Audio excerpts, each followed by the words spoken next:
Go ahead. All right, so we're here to talk about CarPlay. It's the smarter, more beautiful, more fun way to use your phone in the car. And the way this works is you just plug in your iPhone 5, 5S, or 5C. It has to have iOS 7.1. And once you plug it in, then you can go ahead and enter into CarPlay. If you look at the home screen for CarPlay, you'll notice it's instantly familiar. If you have an Apple device, or even if you don't, you should be able to look at this and say, hey, I've seen this before, I know how this works. We focus on a couple different apps that make the most sense to use in the car, whether it's phone or music or maps or messages or third-party audio. And we use Siri as much as we can because we're in a car and we want to make sure that drivers have the opportunity to keep their eyes on the road. So let's go ahead and check out phone first. Who would you like to call? Brian Delaney. Calling Brian Delaney. So because it's coming from my phone, it just makes the call from my phone, but it comes through the car speakers. We're actually not going to let Brian pick up because he's in a meeting. And because it's coming from my phone, we have all of my favorites, all of my recents, all of my contacts as well. We can use accelerated scrolling on this great Hyundai system to get to whoever we might need, or just use Siri like we just showed. In addition to phone, we have music. No car trip is complete without a good soundtrack. So we have all of your iTunes radio content that you have on your phone. So listen to a little Macklemore. Or you can listen to any of your Genius playlists, your standard playlists, or your artists as well.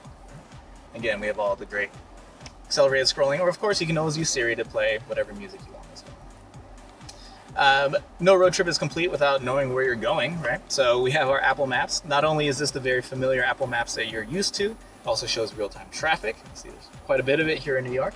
But one of my favorite features is when you tap this destinations, what this does is it takes a look at all of your calendar events, your text messages, your emails, and if there's addresses in there, it kind of says, hey, do you want to be going to any one of these places? So for instance, this museum visit to the Guggenheim, that's where I'm supposed to be at noon, so it comes to the top of the list.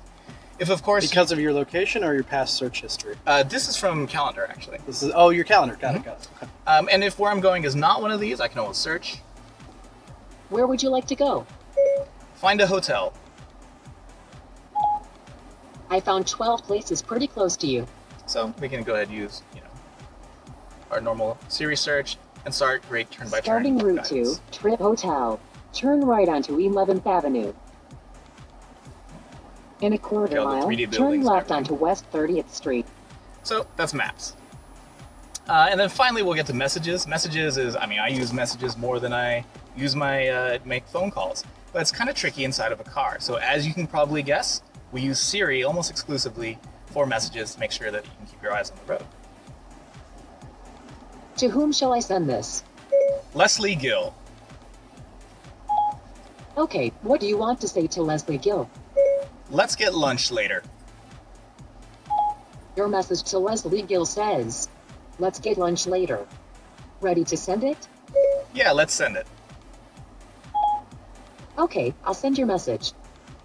So you can see all your past conversations, but you'll never see the body of the message because we want to make sure that we're using Siri to get access to the body of the message as opposed to reading it. Here's a response from Leslie. You have a message from Leslie Gill. Sounds good. Would you like to reply? No thanks. That's the last message. So use Siri to control all of your messages, and I think it's a great way to do it. Can you quickly show the Hyundai button and how that kind of interacts with CarPlay? Sure, yeah. And so the great thing about how CarPlay works in the Hyundai is that it's very well integrated. You see here that we're back now on the Hyundai user interface. We have album art that's playing off of the phone right now and information, and we have the easy access to get back into the Apple CarPlay mode. And those three tiles at the bottom, those are customizable to whatever you want to put there anyways, or That's does a good CarPlay question. get pushed into there anyways? That's a good question. I don't know. This is Hyundai's kind of world where they put these icons. I know as soon as you connect your phone that this middle That one pops shows up. up. That's Apple CarPlay. And then pressing that just goes back into CarPlay. Back into CarPlay. Pressing into Hyundai goes back to Hyundai, and then you can find those other menus through the Hyundai system. Mm-hmm. can you quickly go back into CarPlay? What happens when you scroll to the right? It looks like there's a secondary. So we have some other applications Okay. as well. So some other third-party audio developers have been working on some stuff for us. And so iHeartRadio and Stitcher have done some stuff for CarPlay as well as Spotify. All right. Thank you very much. Yep.